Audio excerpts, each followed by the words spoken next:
what I see missing in all the theories and all the management trainings is looking after core values. And I call them non-negotiables.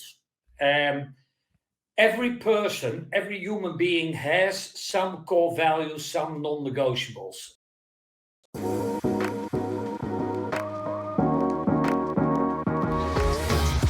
Hello and welcome to Love as a Business Strategy, a podcast that brings humanity to the workplace. We're here to talk about business, but we want to tackle topics that most business leaders shy away from. We believe that humanity and love should be at the center of every successful business. I'm your host, Jeff Ma, and as always, I'm here to have conversations and hear stories from real people, real businesses, and real life. And today I'm joined by ter Wal, and he's an international engagement explorer, employability expert, and workplace architect. And for more than 25 years, Paul's been in the speaking, consulting, and training business for executives, human beings, directors, and employees.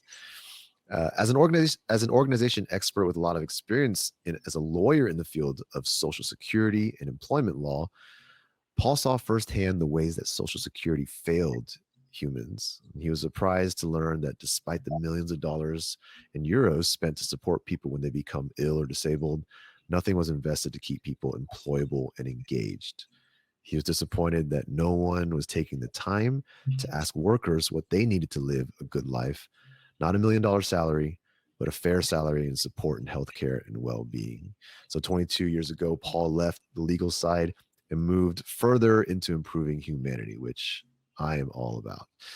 Leading with his core values, Paul now establishes consulting engagements that help companies identify and truly live their own values. He shows companies that when they see every employee's full potential and facilitate them to achieve, absenteeism decreases while enthusiasm and productivity increases. So his company name is called Team Andade, and ter Wal is a professional speaker, advisor, work health specialist, all these things. I'm so excited.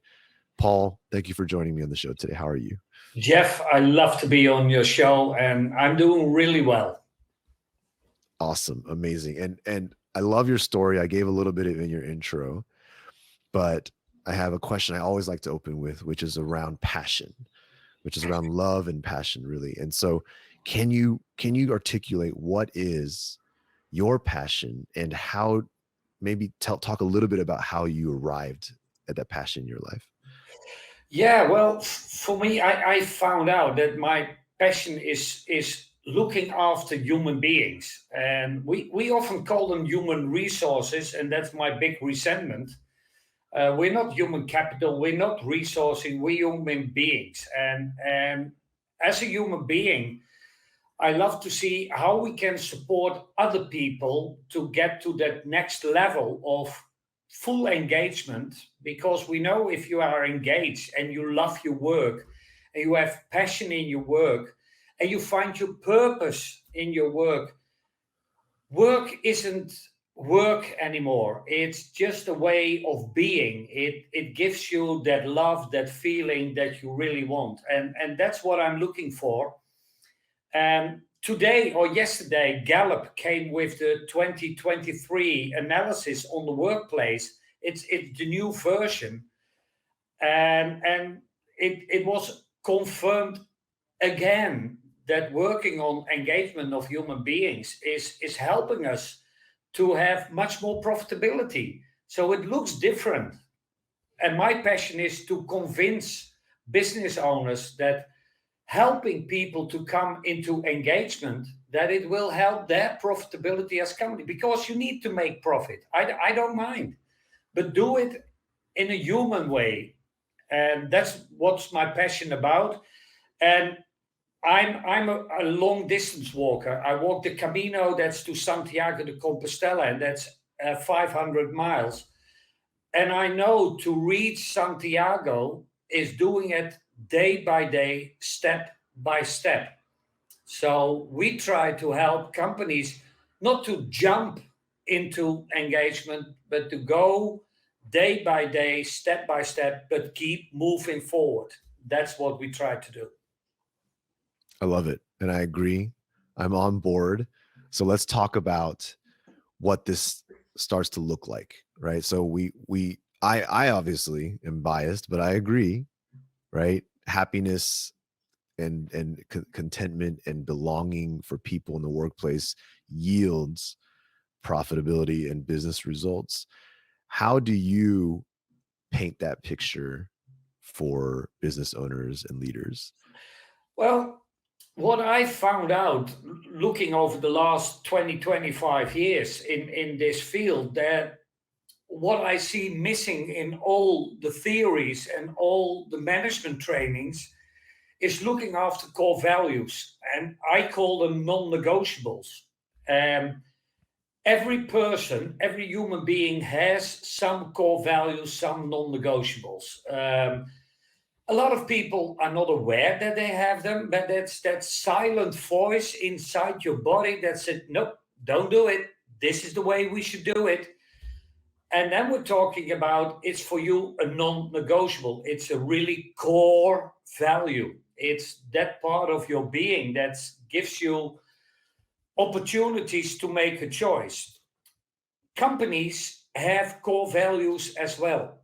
And sometimes you see that overnight a management team changes core values, but nobody believes it. What core values are is what you had at the start of your organization, which in your solid mission and in your vision, that's the way an organization would love to work. If there is alignment between the core values of the company and the individuals, then engagement can start, and then people will work together. There won't be any conflicts, less sick leave, and all the things you said. So for me, it's important to start with looking at core values of an organization, discussing what they mean, because a lot of people use the word integrity. Well, nice word, but what does it mean for you? So that's the decision of the discussion. We start with the C-suite. What do you mean? What's it all about for you, for the organization? And that's the most beautiful part, because if they know the right words and the right sentences about core values, then we can start a project on engagement.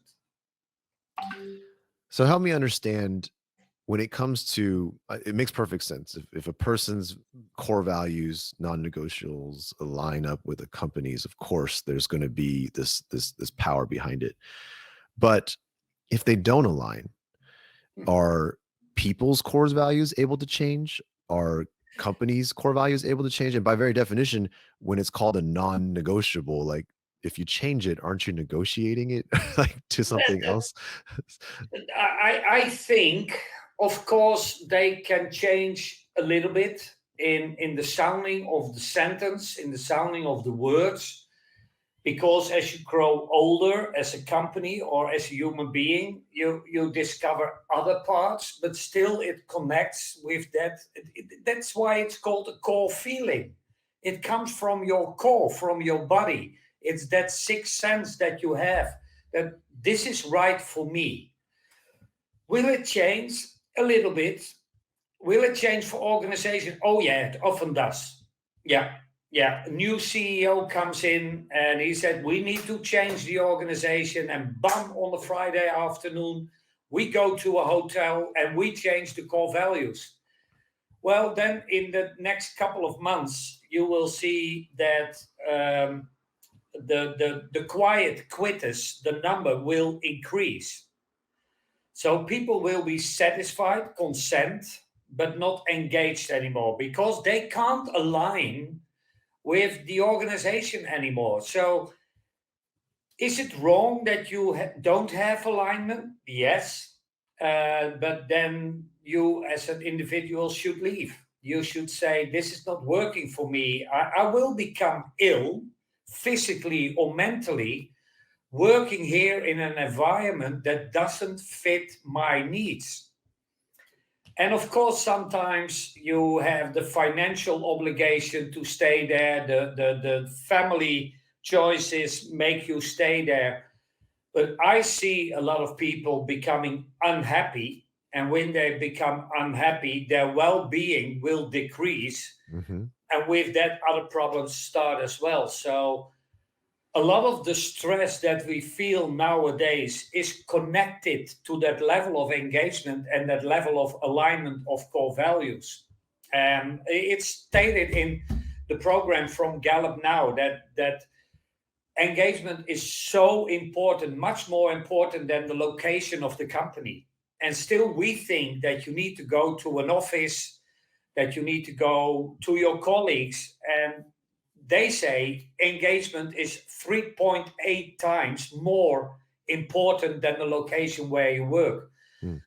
So, with COVID, we were taught that working hybrid or from home still can make you engaged. And of course, we need to find the right solution per person, but it's not about the office that you need to be there to be engaged. No, that's control. Then I can see you, I can watch you, can see what your output is. And 60% of the employees need to be at their workplace. To be honest, cleaning, all that kind of people need to be in the office. Um, on the other side, we know now that engagement is not linked with location, but with the group, the enthusiasm, the confirmation that you get from your leader. So leadership is very important. Your team is important, and the way you work together and the way you feel about your work, that is making engagement. So if you are not aligned anymore, I think it's time to start looking around. And that's what we saw after COVID. About 50% in the US of the employees were looking for other jobs. In Europe, 34, 35%. It's now decreasing again. But suddenly we noticed that the location wasn't important, that we could work from home or from another place. And then we suddenly said, I don't feel at home anymore in this situation, and it's not about the location. So why shouldn't I start looking for another job? And I think that's one of the only positive sides that COVID had, that we acknowledged that it's not about location anymore. Paul, what are your non-negotiables? I have 4 very dominant ones, and there will be some around it. But number 1 is transparency leading to integrity. As you said in the introduction, I'm a lawyer. And once you're a lawyer, you always stay a lawyer. So for me, integrity is very important, but that can be black and white. And what I like to see, if something happens, want to know, and I need to know, why are people doing what they're doing? What is it that makes them make that decision that can harm me or others? And I want to look into it. So transparency is one of my major core values. The second one is my family is my central focus. A lot of people say my family comes first. That's great. That's amazing. For me, I love to travel. I love to be around the world. I love to meet other people, other countries, other tribes. And I will always go home. I will always be back in 1 or 2 weeks, and that's my central focus. So my family, my wife, my kids, my grandkids, that is my basic. That's where I need to be. Number 3, and that's a very important one in my work, fun is my fundament. So if I do a job, for me, it's important that it gives me a lot of energy. I love the way of the battery. The more energy you get, the greener you become, and the less you can go into a burnout. If work is costing you much more energy than it's given, then in time, after 5 6 months, you will get a burnout. You will be totally non-energetic anymore. For me, that's when I'm not having fun in the work I'm doing, and then I will quit. And that will cost me money, and it did in the past that I was working for a company and I thought, with the transparency in mind, I don't believe what they're saying. This is not really true. So it's words, but not belief. Then I will stop because it's costing me energy. And number four, very important for me, and it's below the three others, is loyalty. I'm I'm very loyal to people. I'm almost naive in my trust. So if I trust you, I will give you all because I'm loyal to you.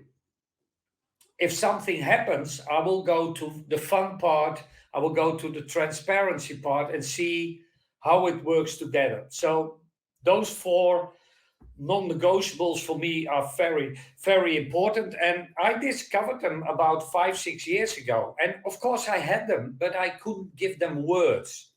And then I was in South Africa with my two coaches because I love to be coached. Every 2 or 3 years, I spend 3, 4 days with my two coaches, male and female, and they are a team and they work very good together and they help me to get to that next level. And I think everybody should have that opportunity to talk with coaches about you, about your life, about what is what makes you tick. That's an important thing. Are you happy with what you're doing? And they made me much more aware of how important my core values are. And since then, every presentation I give worldwide, I will show my core values. And I like to be vulnerable about it because if people know my core values and they say, "Hey, Paul, but you did this yesterday," I'm accountable to tell what happened and make the alignment again. So for me, next to engagement, accountability is very important, and that's 10 times more than responsibility. You are accountable for your deeds, for your actions, for what you say. And people can say, "Hey, Paul, these are your non-negotiables. I see a conflict. How can we help?" Not blame you, but help you. Mhm. And that's what I like talking about and with human beings. I get a real sense of of of love, and I'm granted I'm always looking for love. I'm actively Yeah, looking for love, especially in this podcast, love as a business strategy. But I'm picking up on a lot of this, the sure tell signs of love in what you're saying, because in a lot of ways it's kind of a prerequisite for some of the things that yeah, that are in your values and your core values, but also, like, even as you mentioned the end there, it's an act of love for someone to hear your non-negotiables and your core yeah, values and then call you out on it, yeah, in a sense of loving, to help you. yeah. I think it's important that we stop blaming in this world. We are quite good at saying, "Oh, you do this wrong," and look at Twitter. Oh, it's all. And if you give a compliment, a lot of people don't know how to accept a compliment anymore. Yeah, that's me. And it's difficult. And I always say it's an act of give and receive instead of give and take. And nowadays, and I'm hoping that it's changing from the me culture to the we culture to the community culture, where love is much more accepted, that we stop giving and then quick taking. We take a lot. And I always say if you give, you have your hands open and then you can receive. But then you're vulnerable because you're not taking, you're waiting till the other gives you something and is loving you so much that they are willing to give you whatever. And I think that's the most important message for people. Stop taking, start receiving. I love that. That makes a lot of sense.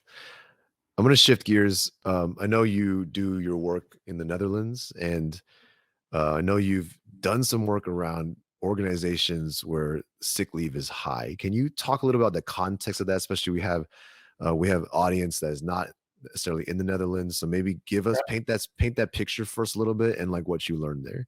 Yeah, what we have a social security system in the Netherlands where when you get ill and you can't work because of an illness, we will pay you 52 weeks, 1 year, 100% of your income, and then another year 70%. And then you will get into social security.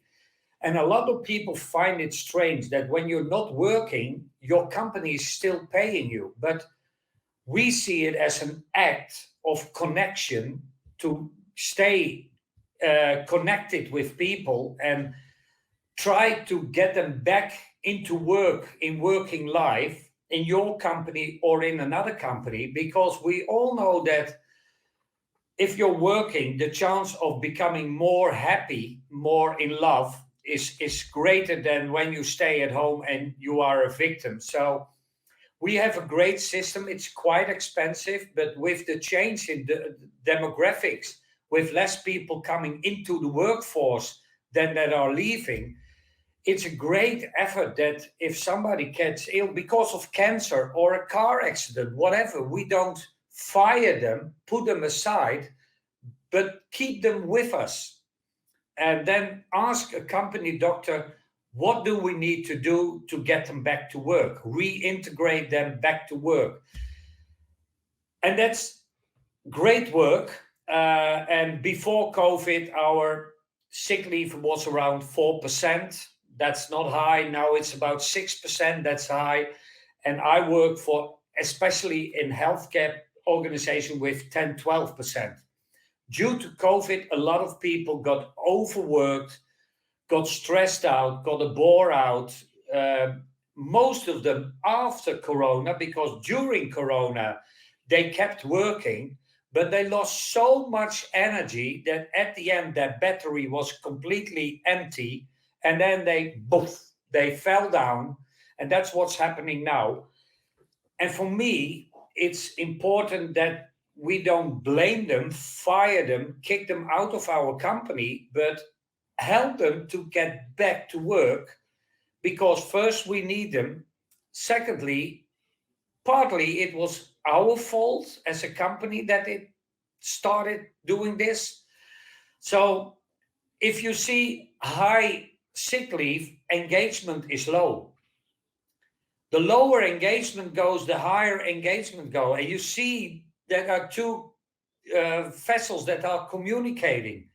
So if I'm not happy at work, my engagement goes down, and it's easier for me to call in sick because there is not something holding me back, because I'm not engaged. I don't like my work anymore. I don't like my colleagues. I don't feel well. My well-being is bad, and then I drop out. What we try to do is not to put the sick leave below, put it down, but get people back into engagement, because then sick leave goes down. And by the way, mistakes and incidents in companies go down, productivity goes up. So a lot of positive stuff happened to people. And we call it the 7 keys, but I found researching that there are some 16 keys that we can see in this field, on which when we work on engagement, that sick leave goes down, incidents go down, retention goes up. So a lot of people are not quitting the organization, but they are staying because they love, there's the word love again, they love to work for your organization, they love to work for your team, they love the products they're making, they love the services they're delivering. So it's highly connected. It took me a lot of years to find that connection, because I was working on sick leave, reducing the numbers. And you think, but is it all medical? No, it isn't. 80% of sick leave has to do with mental issues. If you know it, then don't get a doctor inside, but a psychologist or a coach, and help those people to regain their enthusiasm, to regain their energy, and get back to work. But it sounds like sometimes for many businesses, once that's uncovered, the answer will likely have to start with their own core values and leaderships. Is that accurate? Absolutely. All the research show that leadership, and that's for me something different than management. Management is ticking the boxes. Did I get the output? Did I reach my KPIs? But I would love to see more critical success factors. How can I reach my KPIs if my people are engaged? Then don't focus on the KPIs, but focus on engagement, focus on human beings, have a good conversation with them, listen to them, make time for them. And I see a lot of managers say, oh, I have an open door policy, but when you get to their office, the door is closed. Well, then don't say you have an open door policy. So managers need to go outside of their office and meet the people that work for them. So a leader is not above the people, he's standing behind his employees, his professionals, and he is supporting and facilitating them that they can become better professionals. So not ticking the boxes, did they do what I asked them to do? Now, how can I improve their performance by facilitating them? Well, then you need to stand beside them, behind them, and have a chat with them and just ask, what can I do for you? Well, you know, a lot of managers and leaders, and not many ask that question. Yeah. So when it comes to those leaders, and if we're facing a situation where it's, they need to make some kind of change in order to bring people along to, if the business is, from a business perspective, trying to have more retention, reduce turnover and things like that, reduce sick leaves, where do we start when creating, whether, there's core values that need to be addressed, there's leadership behaviors that need to be addressed? Where can we start to tackle these? Well, what we try to do is we call it the creation factory. We start talking with people, and not only the CEO, CFO, terrible name, the CHRO. Yeah. And you hear when I say this kind of things that we're still talking about Taylor and McKinsey 100 years ago when they say we have human resources, and we still think that way. So we start with the leadership team, and we start telling them this story, and we start training them to ask the right questions. And we call it the traffic light system. We asked for first what people are red, who are in danger, that if you don't change anything, they will leave the organization within weeks or months. Most managers knows exactly who are in the red area. Do they act on it? No. Well, so we train them to start acting and save those people. Then you have a lot of people in orange that are the people that are consented, that are, yeah, we like our work. It's good. I start in time, stop in time, get my money on time. So I'm quite happy. But they're not really engaged. And then you have the green people, the people are fully engaged. And what we do is focus a lot on orange, but not on the green ones. And what we need to do is to pay attention to people that are fully engaged, because a lot of the orange people want to be part of that team as well. So they will climb up the ladder from orange into green if they see that the leader is paying attention to you when you are engaged. So don't spend your money and time on a lot of people who are willing to leave. Spend your time on people who want to stay. I love Because that. They love your company. They love what you're doing. So love them back. Yeah. That is a pitfall I've experienced myself, where you get so caught up in trying to bring up the reds and bring everybody up to a certain level that you completely disregard and forget to give attention, and you're turning greens into oranges at the Yeah. same time. That's such a great point. And it's quite easy because all the time we talk with leaders and we say, who are the people who are green? And then they know their names and say, okay, what are you doing to keep them green? And most of the time it's nothing. Yeah. It's for us, it's quite normal what they do. And if we say, okay, still you can ask that question, hey, you're doing great. How can I help you? And not only at work, but in private life as well. Because if you lose a lot of energy in private life, if you have financial problems, why shouldn't we send a budget coach over to them to make them clear how they can solve that problem? Because they will get more energy and a lot of orange will become green because you helped them out when they had an issue, and you weren't complaining about them, but you are focusing on helping them. And there you see the difference between a manager and a leader. A leader Yeah. is supporting, facilitating, helping people out. And people that are more managing are not paying attention to human beings.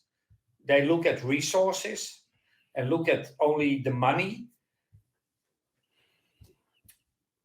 That's what we try to convince management. And I must say, they love to do it. It's difficult for them because they were never trained to do it, because they did an MBA or whatever. So they were business focused, not human being focused. And we need to change them to make that cost analysis. Hey, it's better for your company if you have more green people because your profitability will go up. So maybe you should be wise and love those people more. Well said, Paul. And I know we're about at time here, but I wanted to thank you so much for all the things you've shared today and all the enthusiasm around this really important thing. And when it comes to having these core values, I think it's not always, I think people's journeys towards their own core values and their awareness around themselves is different.